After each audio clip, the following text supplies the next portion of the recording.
بسم الله الرحمن الرحيم. الحمد لله رب العالمين.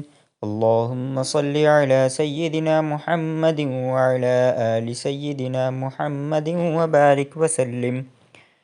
فأعوذ بالله من الشيطان الرجيم. بسم الله الرحمن الرحيم.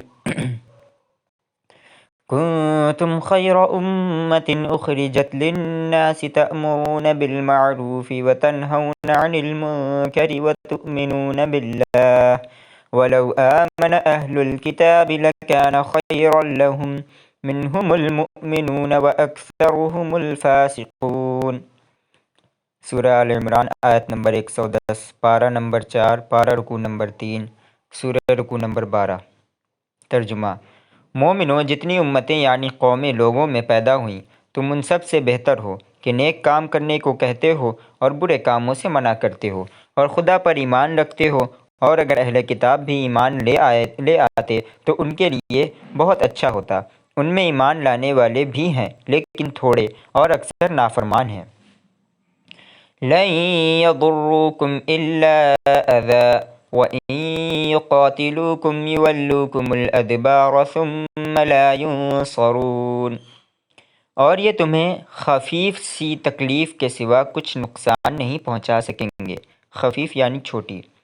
اور اگر تم سے لڑیں گے تو پیٹھ پھیر کر بھاگ جائیں گے، پھر ان کو مدد بھی کہیں سے نہیں ملے گی۔ ضربت عليهم الذلة أينما ثقفوا إلا بحبل من الله وحبل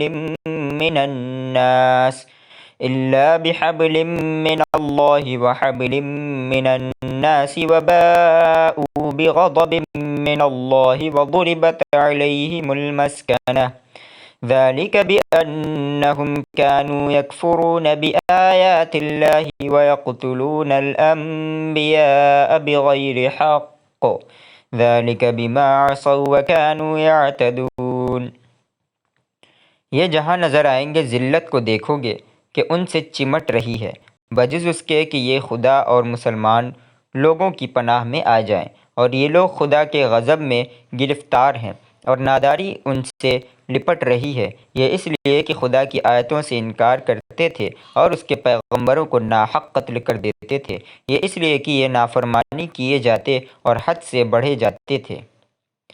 لیسوا سواء من اہل الکتاب امۃ قائمۃ یتلون آیات اللہ آناء اللیل وہم یسجدون۔ یہ بھی سب ایک جیسے نہیں ہیں۔ ان اہل کتاب میں کچھ لوگ حکم خدا پر قائم بھی ہیں، جو رات کے وقت خدا کی آیتیں پڑھتے اور اس کے آگے سجدے کرتے ہیں۔ یؤمنون باللہ والیوم الآخر ویأمرون بالمعروف وینہون عن المنکر ویسارعون فی الخیرات وأولئک من الصالحین۔ اور خدا پر اور روز آخرت پر ایمان رکھتے اور اچھے کام کرنے کو کہتے اور بری باتوں سے منع کرتے اور نیکیوں پر لپکتے ہیں، اور یہی لوگ نیکوکار ہیں۔ وَمَا يَفْعَلُوا مِنْ خَيْرٍ فَلَنْ يُكْفَرُوهُ وَاللَّهُ عَلِيمٌ بِالْمُتَّقِينَ۔ اور یہ جس طرح کی نیکی کریں گے اس کی ناقدری نہیں کی جائے گی، اور خدا پرہیزگاروں کو خوب جانتا ہے۔ ان الذين كفروا لن تغني عنهم اموالهم ولا اولادهم من الله شيئا واولئك اصحاب النار هم فيها خالدون۔ جو لوگ کافر ہیں ان کے مال اور اولاد خدا کے عذاب کو ہرگز نہیں ٹال سکیں گے، اور یہ لوگ اہل دوزخ ہیں کہ ہمیشہ اسی میں رہیں گے۔ مثل ما ينفقون في هذه الحياة الدنيا كمثل ريح فيها صر أصابت حرث قوم ظلموا أنفسهم فأهلكته وما ظلمهم الله ولكن أنفسهم يظلمون۔ یہ جو مال دنیا کی زندگی میں خرچ کرتے ہیں اس کی مثال ہوا کی سی ہے جس میں سخت سردی ہو، اور وہ ایسے لوگوں کی کھیتی پر جو اپنے آپ پر ظلم کرتے تھے چلے اور اسے تباہ کر دیے، اور خدا نے ان پر کچھ ظلم نہیں کیا بلکہ یہ خود اپنے اوپر ظلم کر رہے ہیں۔ يا أيها الذين آمنوا لا تتخذوا بطانة من دونكم لا يألونكم خبالا ودوا ما عنتم قد بدت البغضاء من أفواههم وما تخفي صدورهم أكبر قد بينا لكم الآيات إن كنتم تعقلون۔ مومنوں، کسی غیر مذہب کے آدمی کو اپنا رازدار نہ بنانا۔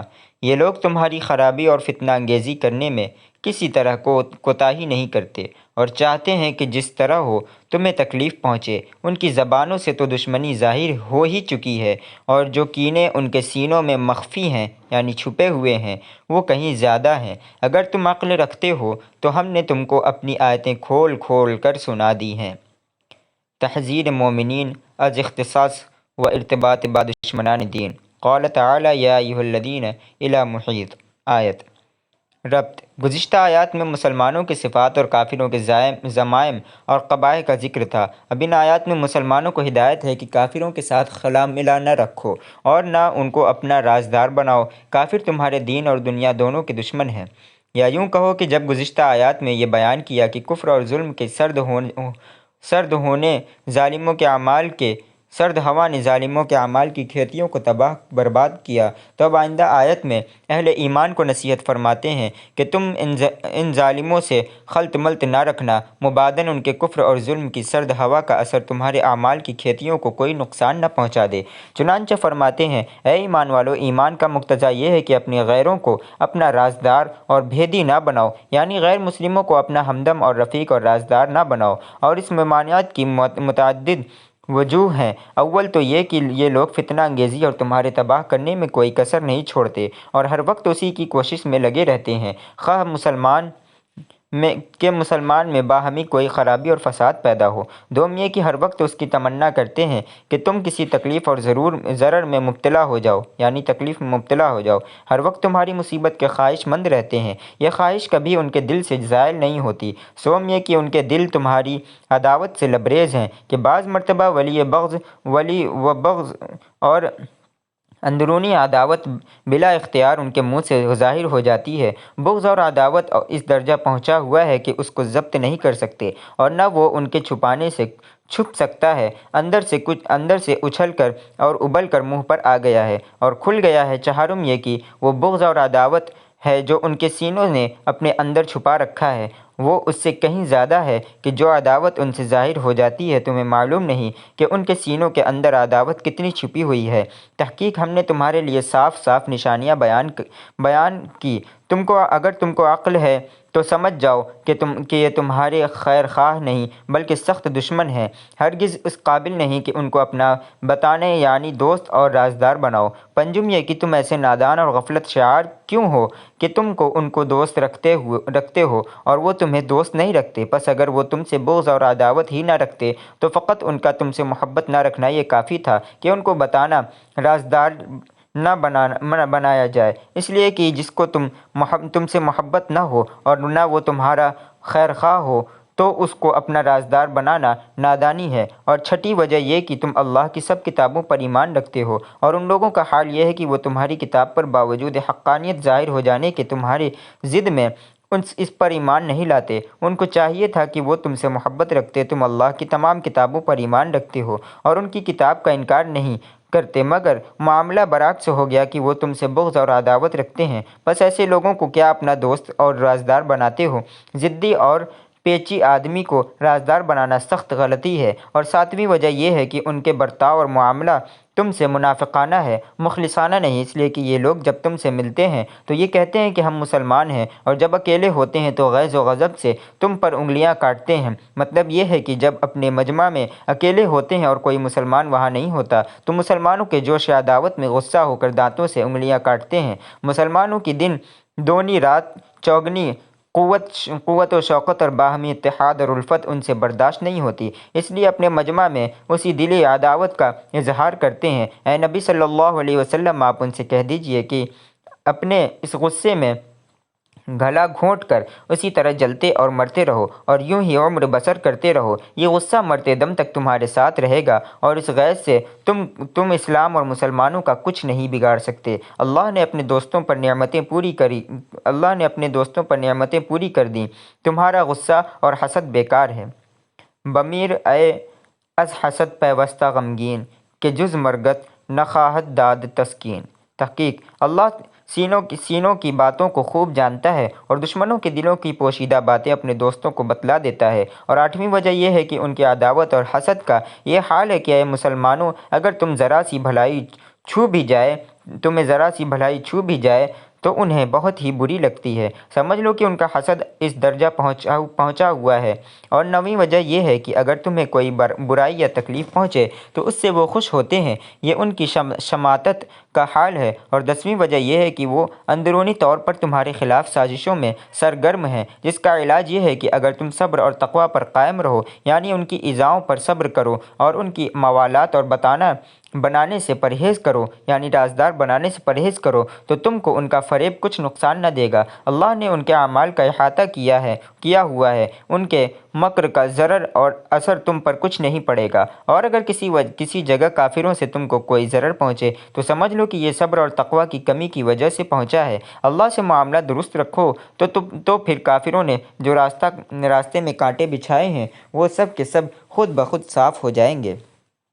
خلاصہ کلام یہ کہ جس قوم کی عداوت کا یہ حال ہو، اس سے کیا خیر خواہی کی توقع ہو سکتی ہے کہ جو اس سے دوستی کی جائے اور اس کو اپنا رازدار بنایا جائے۔ فائدہ: فقہائے کرام نے اس آیت سے استدلال کیا ہے کہ مسلمان حاکم کے لیے یہ جائز نہیں کہ اہل ذمہ میں سے کسی کافر کو اپنا منشی اور پیشہ کار بنائے، اس لیے کہ وہ کافر مسلمانوں کا خیر خواہ نہ ہوگا اور اسلامی حکومت کے راز اور امور مملکت سے اپنی ہم قوم حکومت کو مطلع کرے گا، بلکہ جن مسلمانوں اور وزیروں اور امیروں نے کسی غیر مسلم عورت سے نکاح کر لیا، اس کو اپنے گھر میں رکھ لیا، تو پھر اسلامی حکومت کے راز غیر مسلموں پر ظاہر ہوئے اور اسلامی حکومت کو شدید نقصان پہنچا، اور ان غیر مسلم عورتوں نے مسلمان شوہر سے زائد اپنے ہم مذہب کافروں کی مصلحت کا لحاظ رکھا، جیسا کہ تجربہ اور تاریخ اس کی شاہد ہے۔ اور فاروق اعظم کا بھی یہی مسلک تھا کہ وہ غیر مسلم منشی اور پیش کار بنانے کو ناپسند فرماتے تھے اور اسی آیت سے استدلال فرماتے تھے۔ تنبیہ: شریعت اسلامی کا یہ حکم ہے کہ غیر مسلم کو اپنا دوست اور رازدار بنایا جائے اور امور مملک میں اس کو دخل نہ بنایا جائے۔ عین حق اور عین حقیقت یہ ہے، امر بالکل بد یہی ہے کہ غیر مذہب والا اپنے مذہب اور اپنے اہل مذہب ہی کی خیر خواہی کرتا ہے اور دوسرے اہل مذہب کی خیر خواہی نہیں کرتا۔ تمام مغربی ممالک کو دیکھ لیجئے کہ وہ کبھی بھی کسی مسلمان کو وزارت اور سفارت کا منصب سپرد نہیں کرتے، مگر افسوس کہ آج کل کے نام نہاد مسلمان جب اس قسم کا حکم سنتے ہیں تو اس کو تعصب اور تنگ نظری سمجھتے ہیں، حالانکہ اگر ان کو اپنی حقیقی بھائی کی خیر خواہی پر اطمینان نہ ہو تو اس کو بھی اپنا بتانا یعنی رازدار بنانا گوارا نہیں کرتے۔ مگر جب اللہ یہ فرماتا ہے کہ اے مسلمانوں، جو شخص اسلام کا اور مسلمانوں کا خیر خواہ نہ ہو بلکہ ان کا دشمن اور حاسد ہو، اس کو اسلامی حکومت میں کوئی عہدہ اور منصب نہ دو، تو یہی لوگ اللہ کے اس قانون پر نکتہ چینی کرنے لگتے ہیں۔ تمام دنیا کی حکومتوں کا یہ مسلم قانون ہے کہ حکومت کے باغی کا کوئی عہدہ اور منصب نہیں دیا جا سکتا۔ باغی کو عہدہ دینا سیاست ملکیہ میں بالاجماع حرام ہے۔ بس اگر اسلام یہ کہتا ہے کہ اسلامی حکومت میں ایسے شخص کو کہ جو اسلام سے باغی ہو یعنی کافر ہو، اس کو کوئی عہدہ اور منصب نہ دو، تو اس پر کیوں ناک منہ چڑھاتے ہو؟ اپنے باغی کے لیے عہدہ دینا تو ناجائز اور حرام ہو، اور اللہ کے باغی اور سرکشی کے لیے عہدہ دینا جائز ہو، جس کا مطلب یہ ہے کہ آپ کا باغی تو مجرم ہے اور اللہ کا باغی بے قصور ہے، تو اس کا مطلب یہ نکلا کہ معاذ اللہ آپ کی شان اللہ سے بڑھ کر ہے۔ اگر کوئی شخص آپ کی نفسانی اور مجازی حکومت سے انحراف کرے تو وہ قتل اور حبس دوام کا مستحق بنے، اور احکم الحاکمین سے اگر کوئی بغاوت کرے تو اس کو وزیر بنانے میں کوئی مضائقہ نہیں۔ یہ وسعت قلب نہیں بلکہ بے غیرتی ہے۔ ها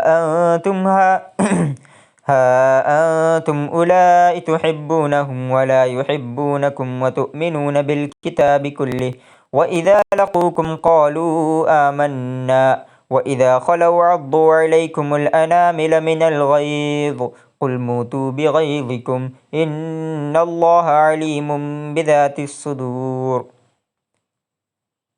دیکھو تم ایسے صاف دل لوگ ہو کہ ان لوگوں سے دوستی رکھتے ہو حالانکہ وہ تم سے دوستی نہیں رکھتے، اور تم سب کتابوں پر ایمان رکھتے ہو، یعنی اور وہ تمہاری کتابوں کو نہیں مانتے، اور جب تم سے ملتے ہیں تو کہتے ہیں ہم ایمان لے آئے، اور جب الگ ہوتے ہیں تو تم پر غصے کے سبب انگلیاں کاٹ کھاتے ہیں۔ ان سے کہہ دو کہ بدبختو غصے میں مر جاؤ، خدا تمہارے دلوں کی باتوں سے خوب واقف ہے۔ إن تمسسكم حسنة تسؤهم وإن تصبكم سيئة يفرحوا بها وإن تصبروا وتتقوا لا يضركم كيدهم شيئا إن الله بما يعملون محيط۔ اگر تمہیں آسودگی حاصل ہو تو ان کو بری لگتی ہے، اور اگر رنج پہنچے تو خوش ہوتے ہیں، اور اگر تم تکلیفوں کی برداشت اور ان سے کنارہ کشی کرتے رہو گے تو ان کا فریب تمہیں کچھ نقصان نہ پہنچا سکے گا۔ جو کچھ کرتے ہیں خدا اس پر احاطہ کیے ہوئے ہیں۔ وآخر دعوانا الحمد للہ رب العالمین۔